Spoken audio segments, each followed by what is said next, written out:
బొమ్మలాంటి ఆమె పక్కనుంటే పగలే వెన్నెలనే కురిపిస్తా నీడలాగా నాతో ఏడడుగులు సాగితే ఇలలో స్వర్గంనే సృష్టిస్తా రసరమ్యం ఆ రాగ విలాసం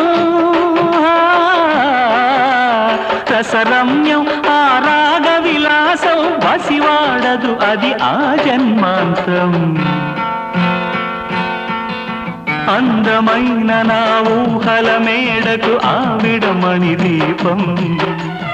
అంది అందని నాశలకు ఆమె ప్రతిరూపం ఆ తలపే నా ధ్యానం ఆ అభినవ దేవత నా ప్రాణం అందమై